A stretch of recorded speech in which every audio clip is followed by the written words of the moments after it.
안녕하세요. 역사 강사 장혜림입니다. 자, 오늘 배우실 내용은 동아시아사 1강, 중국 초기 문명의 형성과 동아시아 초기 문명의 형성 부분인데요.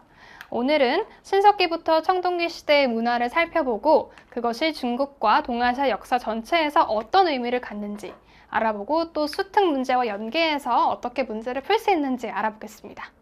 자, 여러분 오늘 수업을 통해서 동아시아사뿐만 아니라 한국사와 세계사와 연관 지으면서 통시적인 역사관을 머릿속에 심어드리겠습니다. 자, 먼저 약속하고 넘어가실 것 같은데요. 저희 국가나 문화 이름은 파란색으로 할 거고 사람 이름은 노란색으로 할 건데 지금은 사람 이름 많이 나오지 않으니까 이거는 무시하셔도 좋고요. 죽거나 멸망했다 이 얘기를 할 때는 돼지꼬를 이렇게 표시를 할 거고 전래되었다 또는 이 나라를 승하했다 이어졌다 이거는 이 표시를 하도록 하겠습니다.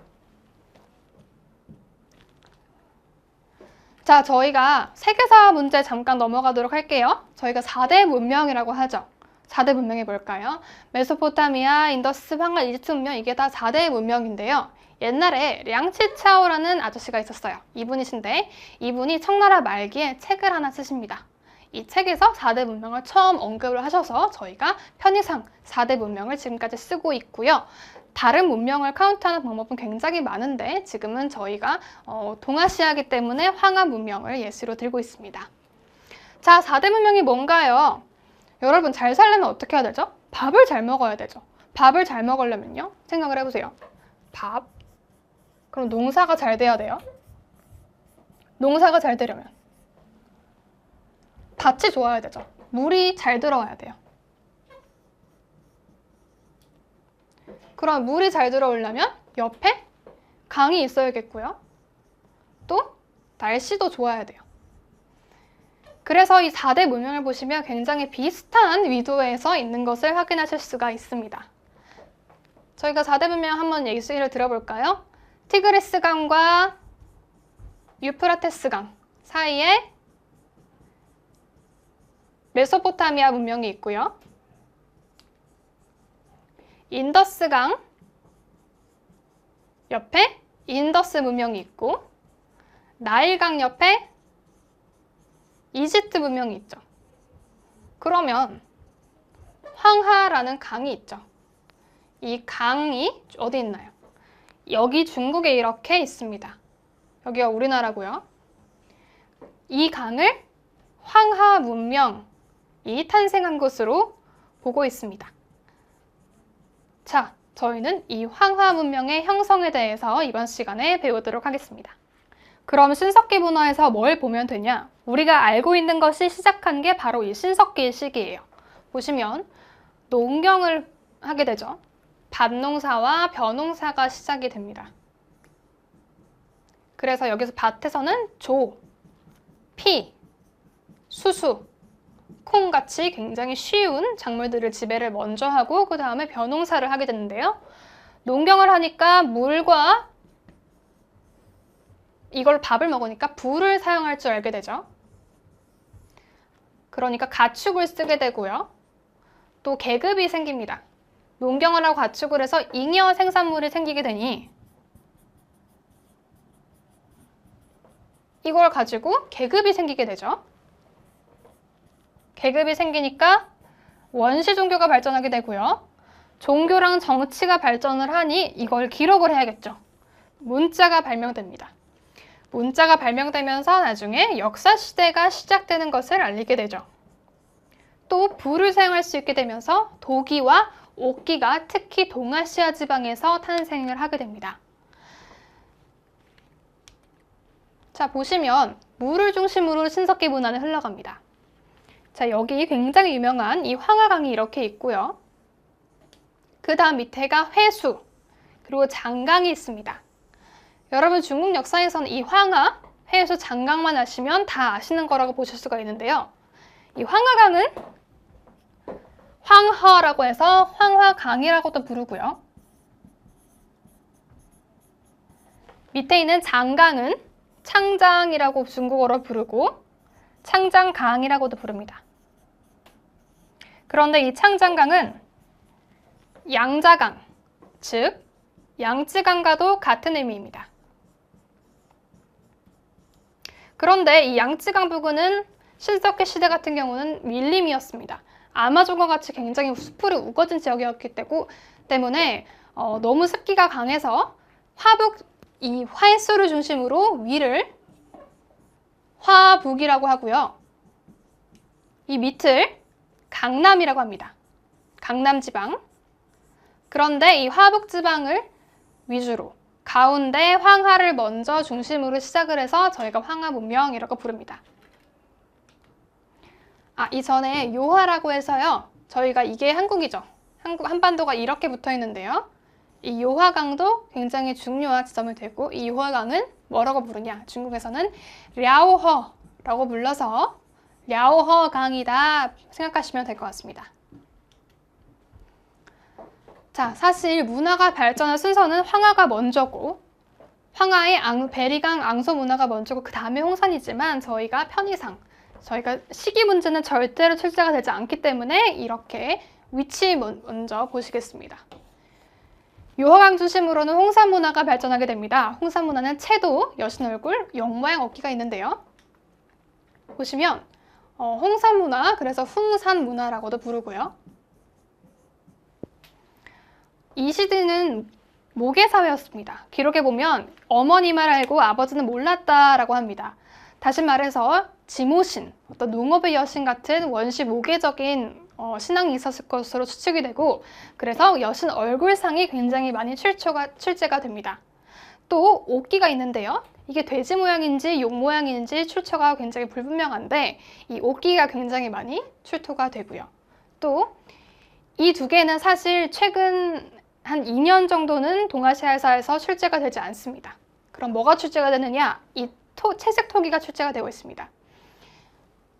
이게 보시면 중국 국가박물관에 있는 채색 토기의 모습인데요. 이걸 복원을 하면 이렇게 되겠죠. 굉장히 특징적인 게 여기와 이 부분이 뚫려 있습니다. 바닥이 뚫려 있는 토기이기 때문에 저희가 출제하기 굉장히 쉬워서 이 그림이 굉장히 많이 보실 수가 있을 겁니다. 그 다음은 앙소 문화인데요.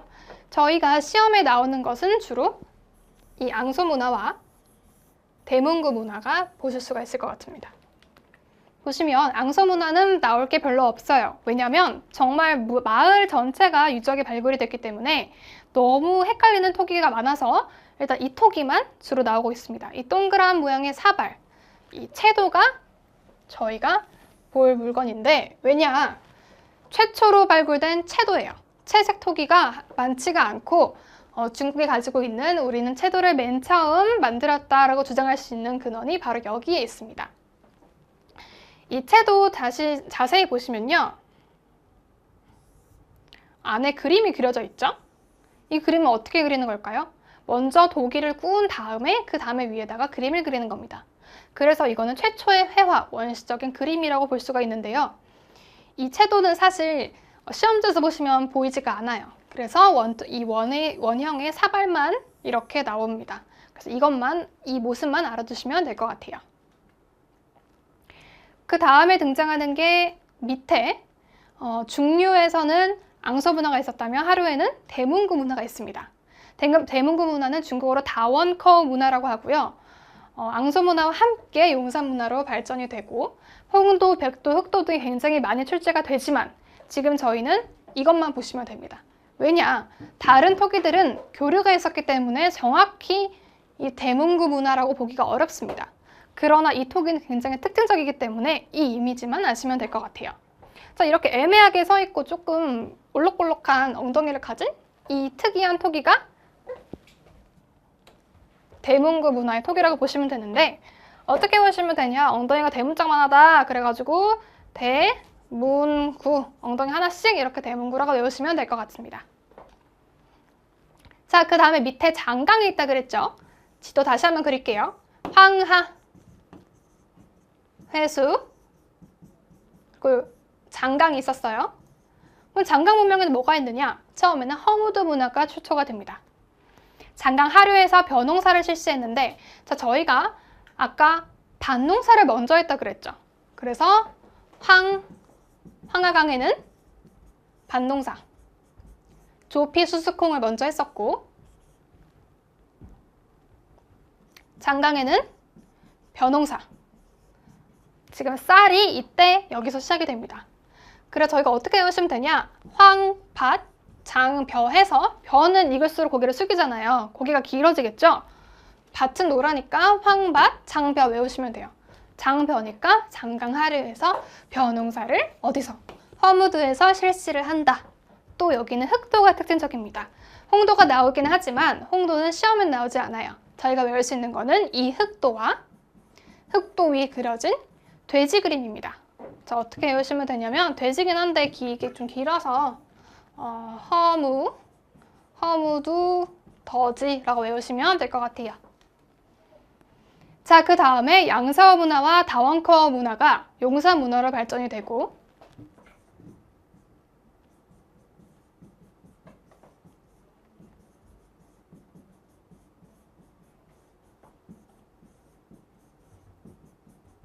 장강유역의 허무드 문화가 량주 문화로 발전하는 모습을 보실 수가 있어요.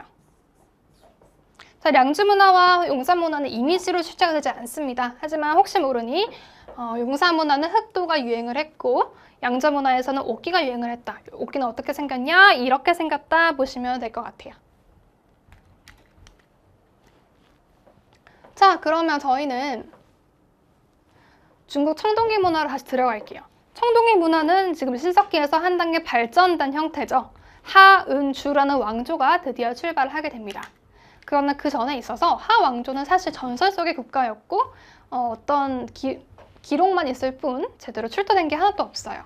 그렇지만 저희 이야기는 얼리터어 문화라는 게 있습니다. 그러나 이 얼리터어 문화, 즉 이리도 문화를 하나라와 연관시키는 것은 전 세계에서 중국밖에 없기 때문에 실제로 어떤 이게 연관성이 있냐에 대해서는 의문이 있어서 우선 이리도 문화만 보시겠습니다.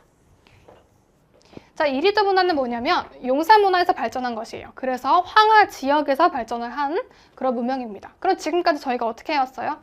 자, 황하. 일단 랴오허가 있어요, 위에. 랴오허가 홍산.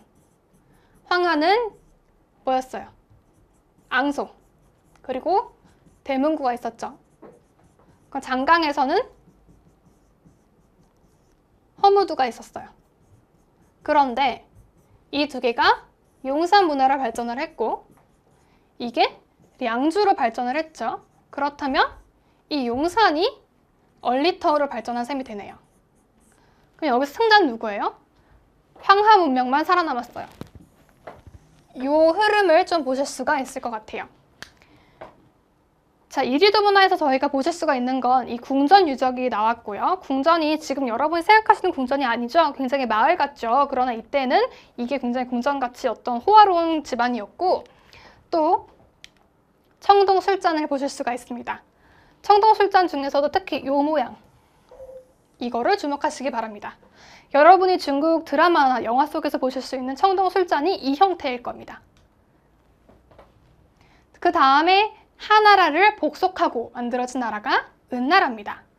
은나라는 상나라라고도 불리기도 하는데요. 그 이유는 상민족이 은이란 도시에 세운 국가이기 때문에 상나라라고도 불리기도 하고 은나라라고 불리기도 합니다.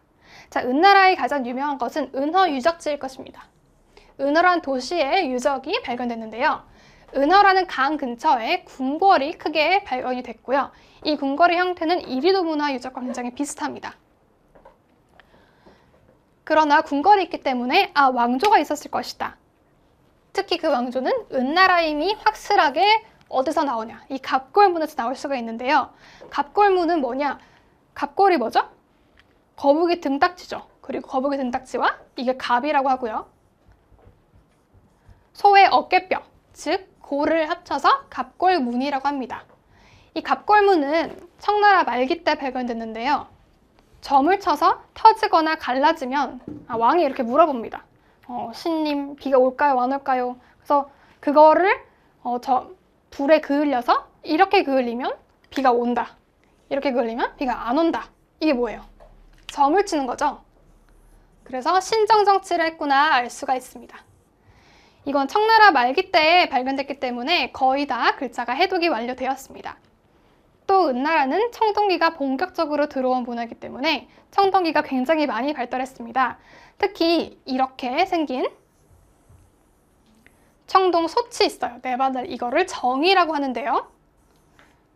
보시면 굉장히 입체적이고 이 위에 도철문, 도깨비 무늬가 그려져 있습니다.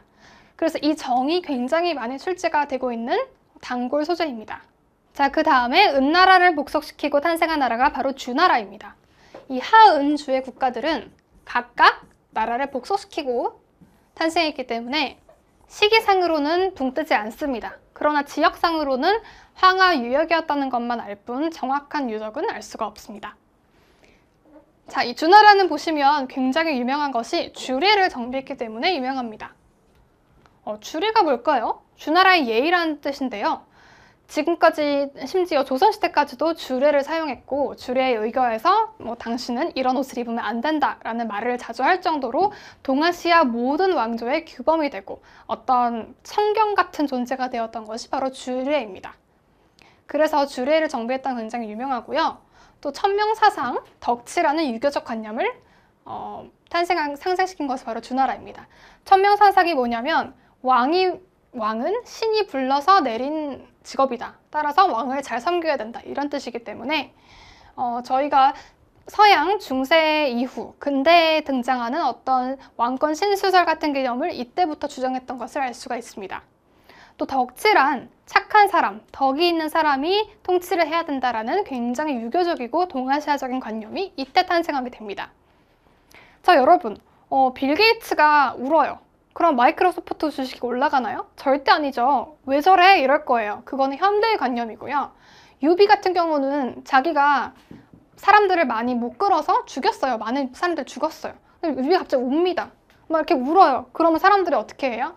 덕이 있으시구나 이러면서 엄청 따르게 돼요. 그게 바로 덕치입니다. 지금 제가 만약에 대한민국의 대통령이 됐어요. 제가 불륜을 해요. 그거는 법에 저촉되진 않지만 나쁜 일이죠. 그러면 저는 떨어지게 돼요. 탄핵당하게 됩니다. 왜요? 덕이 있는 사람이 아니기 때문에 동아시아적 관념에서는 받아들일 수가 없기 때문이거든요. 자, 이렇게 주례, 유교, 천명사상, 덕치 같은 정치 사상들이 주나라 때 많이 건립이 되고 또 중요한 것은 봉건제가 실시됩니다. 이 봉건제가 뭐냐면 왕이 있어요. 근데 주나라가 이제부터 땅이 넓어지기 시작하는 거죠. 은나라 같은 경우는 왕이 땅을 수도로 옮겨 다니면서 관리를 했어요. 그런데 주나라는 그게 불가능했기 때문에 왕이 이렇게 있으면 왕이 아들을 낳죠. 아들을 셋을 낳는다고 칩시다. 그러면 이 아들에게는 왕을 다시 주고요. 이 두 아들에게는 이렇게 땅이 이렇게 있으면 여기만 왕이 다스리고 이렇게 땅을 나누는 거죠. 나눠서 아들 하나, 아들 둘, 아들 셋 이렇게 나눠주게 되는 겁니다. 이 아들들이 누가 되냐? 제후가 돼요. 그래서 제후는 지방을 지키게 되고 이렇게 혈연관계를 통해서 봉건제라는 종법 사상을 탄생시키게 됩니다. 혈연관계를 매개로 하는 이 사상을 종법 사상 시스템이라고 생각하시면 될 것 같아요. 그러나 이 봉건제는 주나라가 망한 이유도 됩니다. 여러분 생각해보세요. 아들한테 지키면 괜찮아요. 근데 이 왕이 죽고 다음 아들이 왕이 됐어요. 그럼 그게 누구예요? 동생들이거나 형이에요. 그건 괜찮아요. 근데 여러분 동생이랑 형이랑 싸울 수 있죠? 심지어 동생이 이제 애를 낳아요. 자, 이 사이는 누구예요? 사촌관계죠? 사촌관계면 조금 더 멀어지겠죠? 그러나 만약에 이렇게 되고 쭉쭉 가다 보면 어떻게 될까요? 32촌 막 이렇게 가면 더 이상 혈연관계가 아니게 되는 거예요. 굉장히 남보다도 못한 사이가 되기 때문에 이런 주나라의 봉건제는 이후에 효력을 잃게 됩니다. 제가 한번 중국 지도를 이렇게 비틀어 봤어요. 만약에 이게 랴오허강이고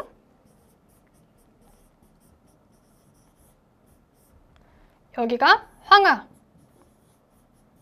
그리고 밑에가 장강이라고 보시면 시대에 걸쳐서 이렇게 흘러가는 것을 보실 수가 있을 겁니다. 여기서는 신석기였죠. 이때부터 청동기가 도입이 되기 시작하고요. 주나라는 초기 철기 시대가 진입이 됩니다. 자, 저희 홍산문화 생각해 볼까요? 여신 모양 얼굴상이 있었고요. 돼지, 용 모양 옷기가 있었죠. 그리고 또 이렇게 생긴 채도가 있었어요. 앞뒤가 뚫린 거. 앙소 문화는 어때요? 채도 하나 있었죠. 채도 어떻게 생긴 것만 기억하라 그랬어요. 이렇게 사발처럼 생긴 것만 기억하라 그랬죠. 대문구는 엉덩이처럼 이렇게 생긴 톡이 있다 그랬죠. 이렇게 생긴 톡이. 그리고 허무드는 뭐가 있다 그랬어요? 흑도. 돼지 모양 흑도. 그런데 황하이역에서 발전한 이게 용산 문화로 발전하게 되고요. 용산 문화가 이리도 문화가 되고 허무드는 양주 문화를 이어지고 이 뒤에서는 이어지는 게 없습니다. 자, 그럼 용산 문화는 뭐 있었어요? 용산 문화는 채도, 홍도가 있었고요. 양주 문화는 오키가 있었어요. 이거는 이미지로 외우실 필요가 없다고 말씀드렸죠? 자, 이리도 문화는 그러면 어때요? 하 연관성 잘 모르겠어요. 그러나 하은주가 있다는 것만은 알아요.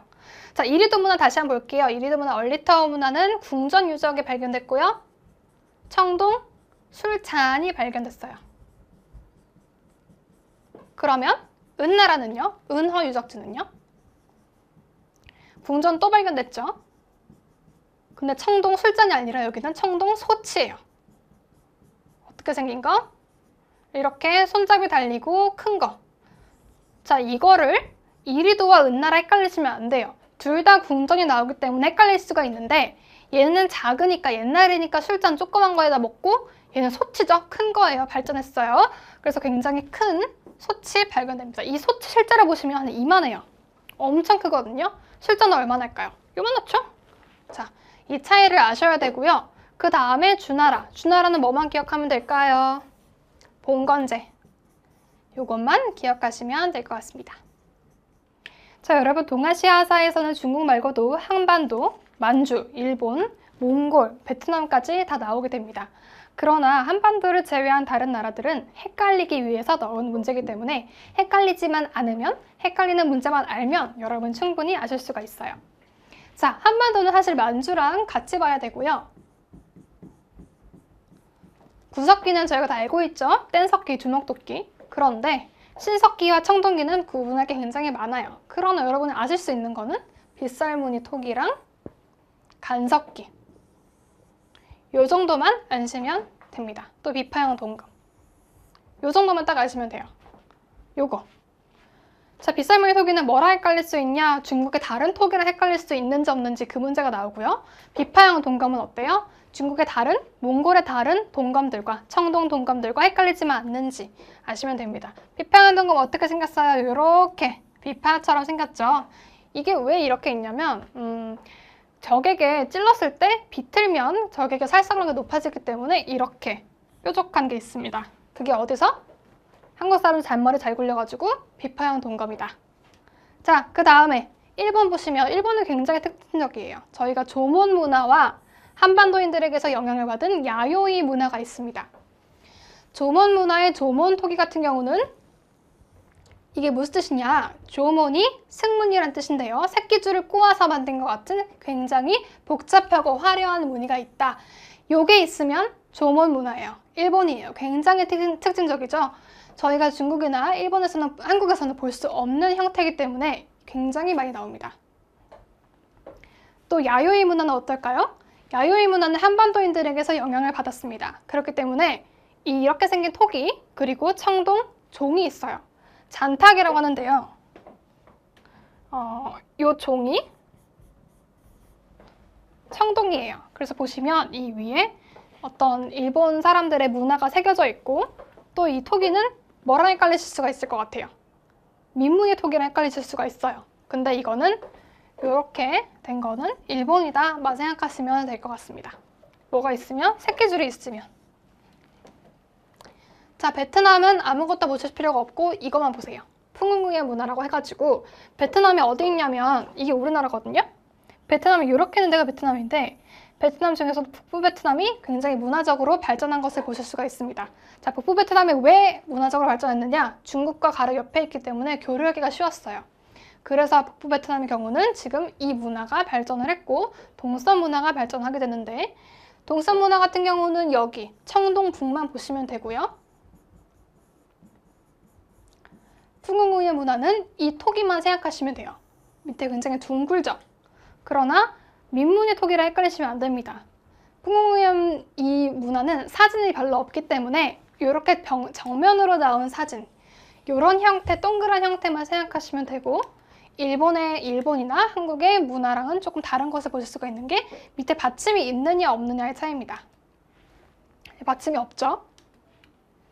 자, 마지막으로 보실 것은 몽골의 청동기인데요. 몽골의 청동기는 베트남이 최근에 안 나오고 있고 한 3년간 몽골 문화만 주로 나오고 있습니다. 자, 몽골 문화는 보시면 청동제 무기류가 많이 출토가 되고요. 제사 유적이 있습니다. 돌무지 제사 유적. 바로 이건데요. 자, 이게 뭐냐면 무덤이에요. 그래서 사람들이 여기에 시체가 이렇게 있으면 이 주변에 돌을 그냥 쑤셔 넣는 거예요. 이게 그래서 판성묘가 됩니다. 판성묘라는 용어를 아실 필요는 없고요. 이걸 보시고 초원이다, 건조하다, 몽골이다 하면 아시면 됩니다. 이렇게 무장하는 이유는 몽골은 굉장히 건조하기 때문에 시체를 이렇게 안장을 해도 충분히 냄새가 나지 않기 때문이에요. 자, 나오는 단검을 보시면 이 도시검은 중국입니다. 이거는 어디예요? 한국이죠. 몽골은요? 이렇게 생겼어요. 이렇게 생긴 몽골 북방식 청동 단검이 다른 검들이랑 헷갈리지만 않으시면 될 것 같아요.